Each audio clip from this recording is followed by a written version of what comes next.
Welcome back to Just Chattin', and this is the series of videos we do on Thursday and Sunday evenings just for our own entertainment.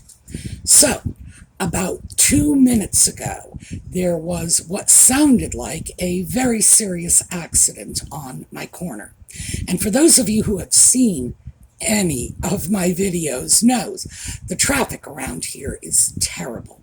I am on a small back country road, but there is a state road that intersects about maybe 500 feet from where I am.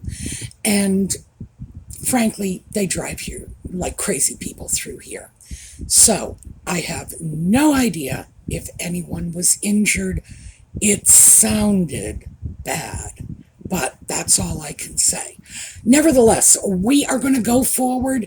I would say it's possible I may end up sort of cutting the video off and resuming it later. Fingers crossed that it won't put my posting schedule off track. But yep, here's the siren now. So we're just going to muddle through, as I say, and if we have to shut down and restart later, so be it. Audie news for the Audie fans. I'm going to have to talk over the siren now. I caught my bad cat licking water out of the toilet bowl about an hour ago. He's never done this before. This is brand new. The dog used to do it all the time, and he would just look at the dog in disgust and walk away. But apparently he's decided it's a good idea. Very freaky, but I'm telling you, this is not a normal cat. This is sort of a very disgusting cat. So that's the end of my Audie news. I will keep you posted, and obviously I'm going to have to step up the toilet cleaning because I had no idea he'd be using it as a water bowl. All right. I thought today we would catch up on some rumors and actually talk about one of the rumors in a little more detail. So, when we come back.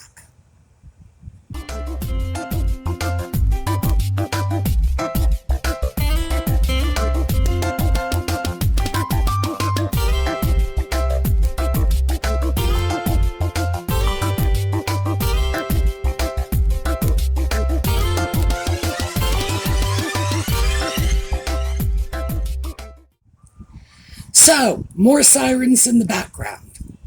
Let's start off with the so-called Emmy snub. And this has been showing up all over the place. The rumor is that Nutmeg and the Sock Puppet are furious that their Netflix propaganda piece didn't get nominated for Emmys. Well, like Nutmeg's whole life history has been nothing but wall-to-wall Emmy nominations. No, the fact of the matter is her life's history has been nothing but Emmy snubs. So why would this be shocking to her? Who knows? Here's the thing. The idea that this docudrama was anything resembling a quality production deserving of an Emmy nomination is utterly absurd. It was a propaganda piece. It was not a documentary. None of the dissenting voices have been heard in this so-called documentary, and that is the ordinary course of events for a documentary. If they put out one side of the story, they at least allow the dissenting opinion to share their point of view. No. This was nothing but a propaganda piece and had absolutely no business anywhere near an Emmy nomination. It would have been an insult to the true documentarians everywhere. This was just, as I say, propaganda piece. And the sad truth is that Leni Riefenstahl could have and did do it a lot better. So, no, this isn't surprising. But it is interesting that the rumors are circulating. that they're unhappy about this. And so that was number one. Do I believe this? Well, of course I believe they're unhappy about it. But do I believe there's any merit beyond the fact that they're unhappy, that they were not handed an Emmy or several Emmys on a silver platter merely by virtue of the fact that the sock puppet's daddy is king? Well, yeah, I do believe that part. Do I think there's any news in this? Absolutely not. Next up, another interesting story. And this one is that George Clooney's friendship with Nutmeg has cooled. Okay. Remember, this is the guy who showed up at the wedding and said, we've never met them before. So I gotta wonder how deep and long-lasting this friendship would have been to begin with. And obviously, someone like George Clooney, who is an A-lister, whether you like his work or his politics or whatever, doesn't matter, you have to admit that he is a power broker in Hollywood. Why would he want to associate himself with Nutmeg and the sock puppet? No, don't get that one. But did the friendship cool? Was there ever a friendship to begin with? Is the real question behind this. And I would say this is another bit of fake news. Next up, Suits is apparently now running on Netflix and doing very well. I'm not surprised. Obviously, there is going to be a great curiosity factor, seeing as nobody really watched it when it was on its original run. So everybody's heard about Suits. Nutmeg's made sure of that. But nobody really knows what it's about. So for those of you who do not want to go to Netflix and watch this disaster of a show, let me just tell you, I did in fact watch some episodes when it first came on. And that is in part because I'm a big fan of Gina Torres, who starred in the show. She was the female star, make no mistake about that. She is a beautiful and talented actress, and I kept hoping that because she is well known as a magnificent singer, that at some point, as they do on all these shows, they would have stuck a microphone in her hand and given her the opportunity to sing a song. But that didn't happen, so I was disappointed. I will also tell you that I could not get through a single episode of that show without throwing a shoe at the television, because it was a show all about a group of lawyers who did nothing but break the law.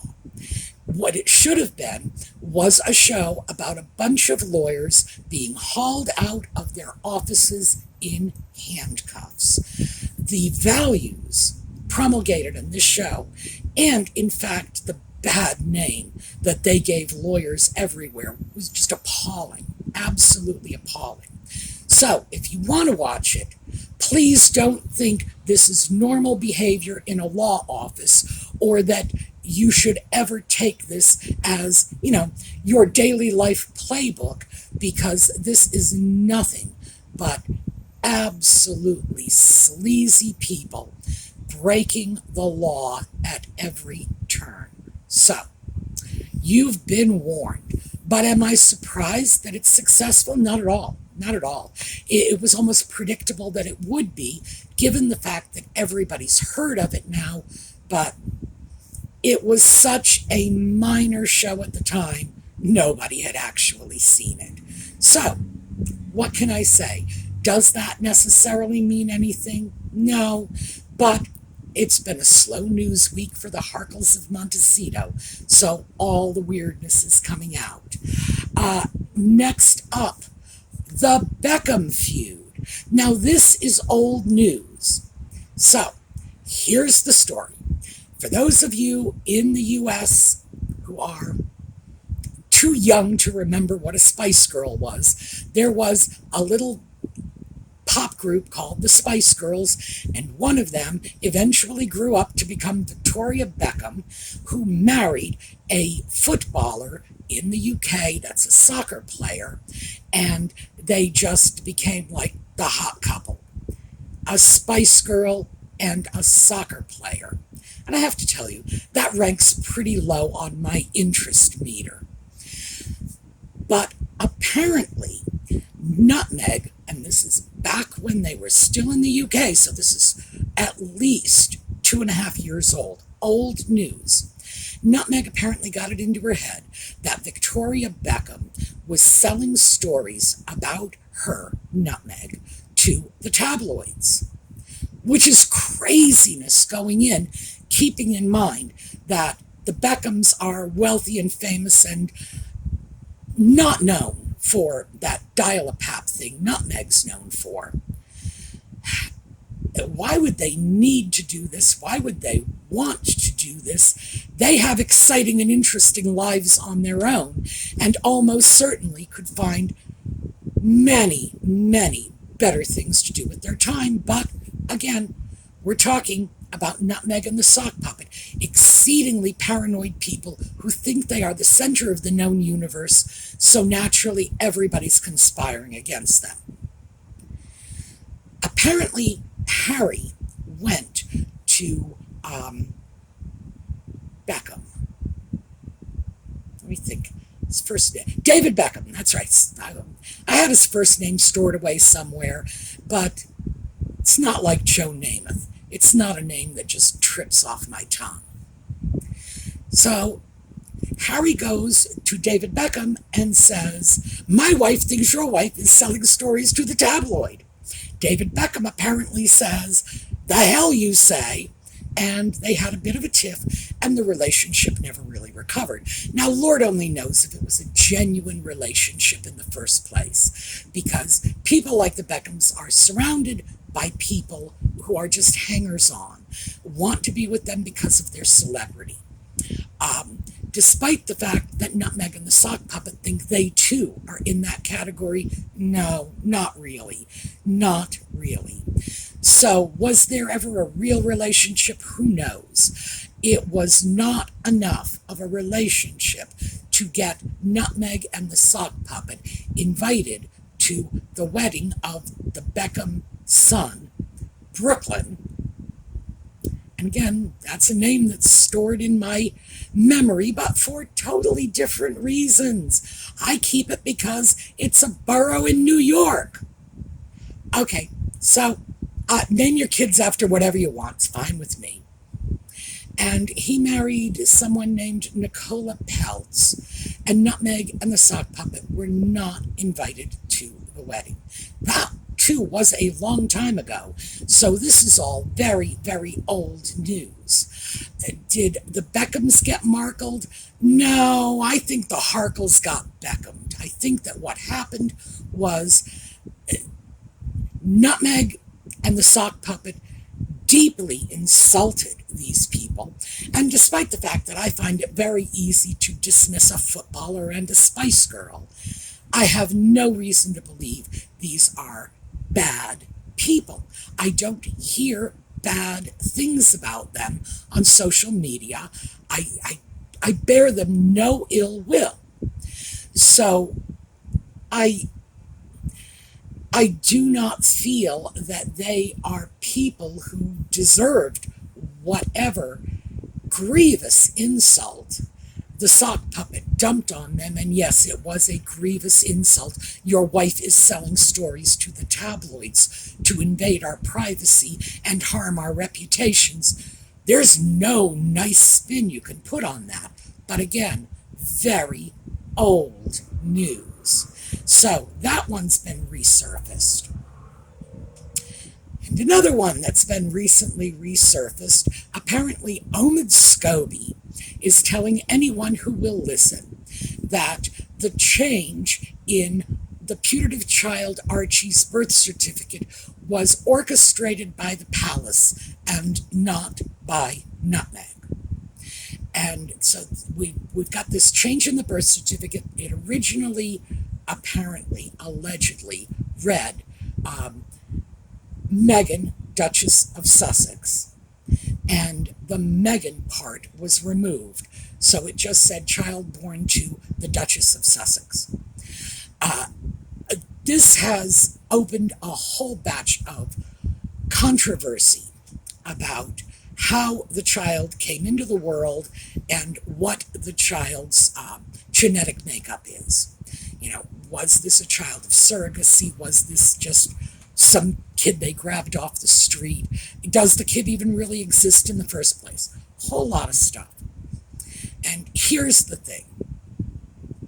All that garbage could be resolved in an hour. All Nutmeg and the sock puppet would have to do to permanently silence all of these rumors is pick up those kids and take them off to a DNA testing center and publish the results. And I can tell you absolutely, if it were me and someone was questioning the parentage of my children, the first thing I would do is I would go to one of the main people questioning it and say, you come with me and we'll go down there together. And we'll just get the little cheek swabbed and we'll silence this once and for all, because I would never want my children to grow up under a cloud. I've got to wonder about the sock puppet, because certainly he spent his life growing up under a cloud for much the same reason, because his parentage was questioned. But they're not going to do that. If it were me, I'd be on the phone to Piers Morgan and say, you even pick the DNA center. Come on down with us and we'll get it done. You deal. I think there are just times when if you have nothing to hide, it's not like you have to prove yourself to anyone, but it's time to turn the tables and hit back. It's time to just say, no, here's your proof, you back down.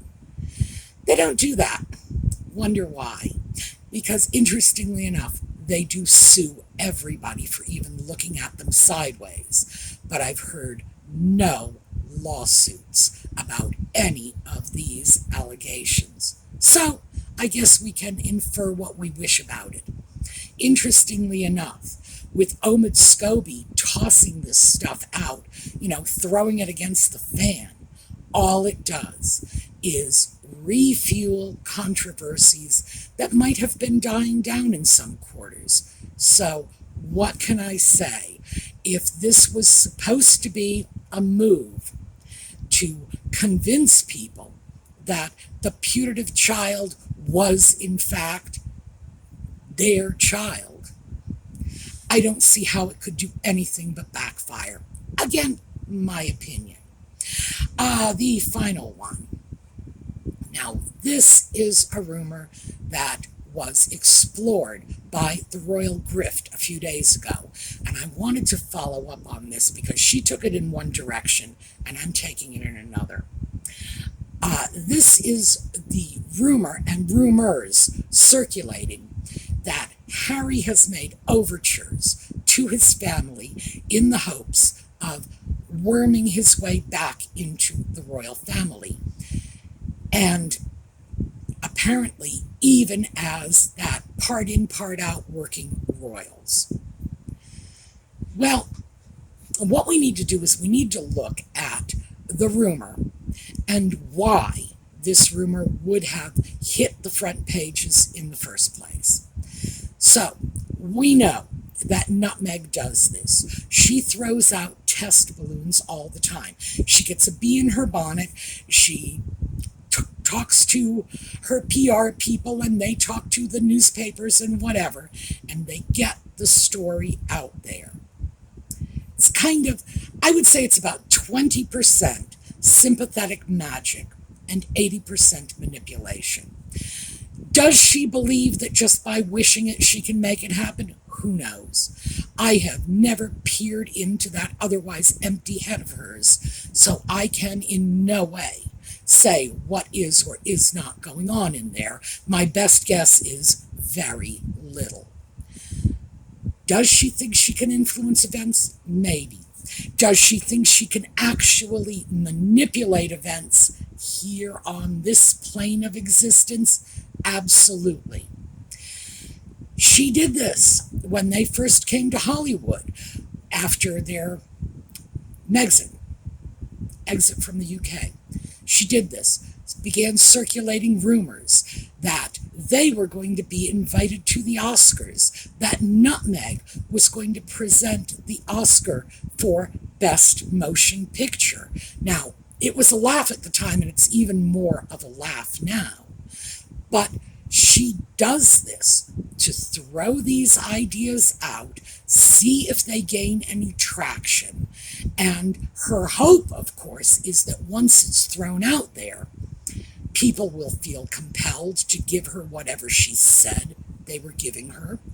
For example, the Beckham wedding that we just spoke about, that was all over the papers that they were going to be invited, which is Nutmeg's way of saying, well, it's already out there that you invited us, now you have to. Well, it didn't work, did it? Unsurprisingly. But we saw this time and time again, that she throws these things out there in the hopes that she can either soften the public perception, convince people something is happening when in fact it is not, or persuade the movers and shakers behind the scenes that this might be a good idea. Now, in this case, in the case of these rumors about Nutmeg and the sock puppet rejoining the royal family, there is yet another benefit they will get. Nutmeg and the sock puppet are nosediving in the United States. Nosediving. They overplayed their hand. I frankly think that most of the hostility traces back to the Netflix propaganda piece coming out virtually on the heels of the death of the late Queen. I think that just struck a very negative, very emotional chord with a lot of people, because remember, I'm not a young woman, and Elizabeth was the Queen for my entire lifetime. She was beyond a person. She was an institution. And I think even people who were not monarchists didn't like it. I know I don't like the concept of monarchy. I consider it to be, well, no offense to my British friends, I consider it not to be good. But I did love the Queen. And I think a lot of people felt that way, especially when she passed. And I think people were irritated by the constant royal family bashing of Nutmeg and Ginger. And Nutmeg and Ginger saw it too, because the sock puppet went around denying that he had ever called the royal family racist, which we know they both did, and started babbling on about unconscious bias.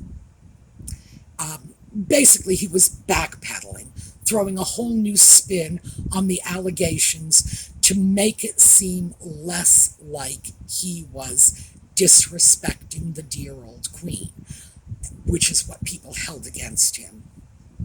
But it's been crumbling.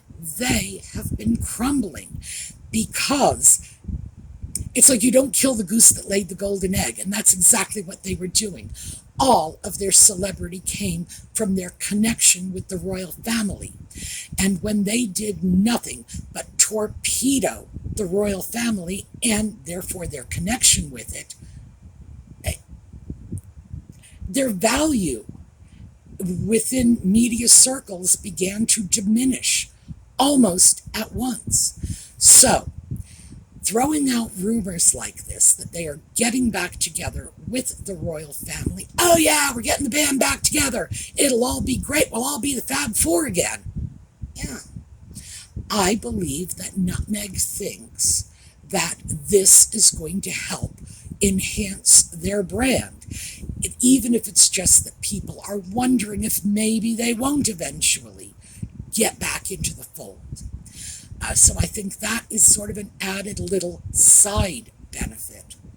But I also think it's important that we look at stories like this and try to understand why she does this. For one thing, it's very easy to take shots at the royal family. The whole never explain, never complain thing prohibits them from picking up the phone, calling the media, and saying, yeah, when pigs fly, they'll come back. She knows this, so they're not going to deny that there has been outreach, even though it's not likely there has been. And even if there had been, it's not likely that outreach would have been favorably received. Please remember that in addition to the dreadful things the sock puppet said about his father, his brother, Lord, what he said about Camilla was unforgivable. And she is the queen now. She has the king's ear. We all know he dotes on her, which is wonderful. I'm not saying that's bad. This is wonderful. I'm glad the two of them are so happy together. I wish circumstances had allowed them to get together when they were young people instead of wasting so many years apart. No, that's just the romantic in me speaking. But is that going to be forgiven? I very much doubt it. The damage that was done is not something that can just be walked away from. It was too deep, too severe, too pervasive, and too intentional. So, is there substance to this? No. So again, we need to look at why she does this. Because they can't fight back. Because her version of events is the one that will prevail. Her narrative is the narrative that is going to last. The royal family is not issuing a competing narrative of their own. They're not doing it. So this is her opportunity to throw out the test balloon, suggest that they are, one, closer to the royal family than most people suspect, and two, likely to be closer still in the near future. This is nothing but brand enhancement. However, when you look at what was included in the little test balloon, that they were going to get permission to have that half in, half out, working royals, internationally protected people, making movies in Hollywood, staying here, staying there, that the Queen already just finished off definitively 3 years ago. Now, this is their wish list. They're throwing out a wish list, and it's a wish list that is not going to come to pass. So, again, we have to look at the why behind it. And here is the why. They have become desperate. They have no more arrows left in their quiver. They're done. It's just that they haven't realized it yet. So I think we can expect a lot more very desperate moves from them of the sort that they recently threw out there. Are they going to come to anything? Well, who knows? I've said this before. I think if it was left to Charles and Charles alone, he would take his son back. Whether or not Nutmeg would be included in that deal is up for grabs. But would he take his son back? Yes, I believe he would. But it's not up to Charles and Charles alone. Charles is the father of another son, a son who is going to follow him onto the throne. So there needs to be some accountability in that direction. He is the husband of a woman who was vilified on an international stage. And when I say vilified, I am not being dramatic, histrionic facetious here. The sock puppet presented her as the villain of his narrative. So, yeah, vilified in a very literal sense. Is that something Charles can walk away from? I very much doubt it. So, that's the gist of all of the rumors that have come up and gotten circulated. We don't have very much else because they're in free fall. They are, they're circling the wagons right now. Can we expect something in the very near future? Oh, yeah. But right now, we're circling the wagons. So we'll see how this plays out. In the meantime, we're going to keep monitoring this and let you know what's going on. So, it's the end of the month. Very quickly, let me update you on our charities. We received donations from Loretta. It was 2 donations totaling $45, a $20 donation from Kathleen, and a $50 donation from Michelle. Thank you all very much.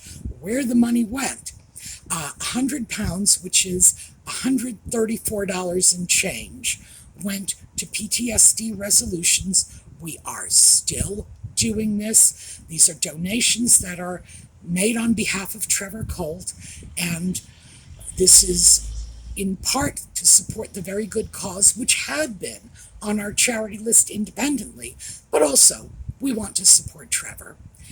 And the other donation, which was another $100, went to LULAC, and that's the League of United Latin American Citizens. And they got onto our radar last year following the shooting in Uvalde.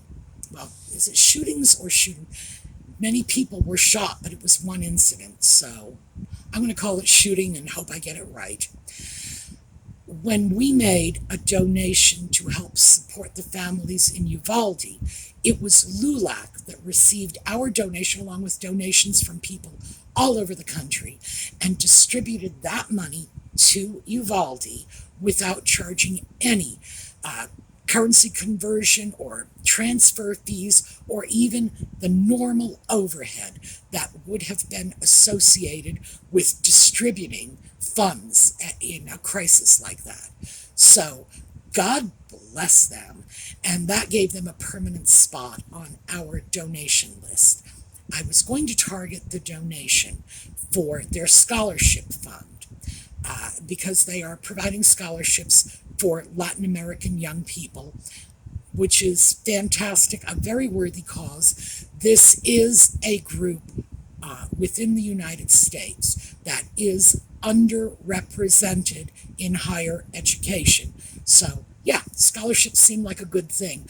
But I changed it at the last minute to wherever the need is greatest because I remembered that they turned around on a dime following the Uvalde shooting and were able to go in and make a difference. So I thought, hey, we can trust them to do what's best with the money. So that is what I have for you this week.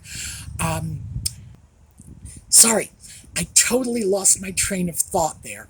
There are 3 police cars parked just outside my window, and the flashing lights, just flashing lights going around, and, like some small, easily distracted animal, I was just like, what's happening?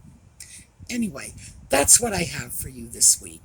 We will get back together next Thursday for more of Just Chattin', and in the meantime, have a terrific